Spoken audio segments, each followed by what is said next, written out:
நீங்க ஜஸ்ட் ஒரு ஒரு ஒரு செகண்ட் உங்களை சுத்தி பாருங்க.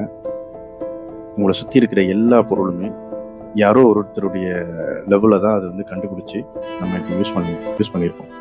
நீங்க இருக்கிற வீடாகட்டும், நீங்க யூஸ் பண்ற ஃப்ரிட்ஜு, கிரைண்டர், வாஷிங் மிஷின், நீங்க ஓட்டுற பைக்கு, காரு, இது எல்லாமே வந்து யாரோ ஒருத்தர் கண்டுபிடிச்சி அவங்க லெவல அதை வந்து கண்டுபிடிச்சி நம்ம வந்து அதை யூஸ் பண்ணியிருக்கோம்.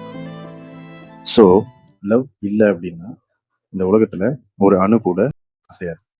வாழ்க்கையில சந்தோஷமா இருக்கணும்னு ஆசைப்படுறீங்களா? சந்தோஷமா உங்களால இருக்க முடியும். உங்க லைஃப்ல ஒரு நாள்ல ஒரு ஒரு நிமிஷத்துலயும் நீங்க சந்தோஷமா இருக்கணும்னு ஆசைப்படுறீங்களா? எஸ், அதுவும் முடியும்.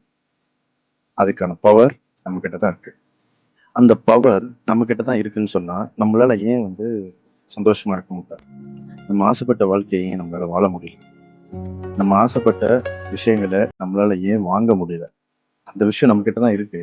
அதை பத்தின சரியான புரிதல் இல்லை அப்படிங்கிறதுனாலதான் நம்மளால அதை அச்சீவ் பண்ண முடியல. நம்ம நினைச்ச வாழ்க்கையை நம்மளால வாழ முடியல.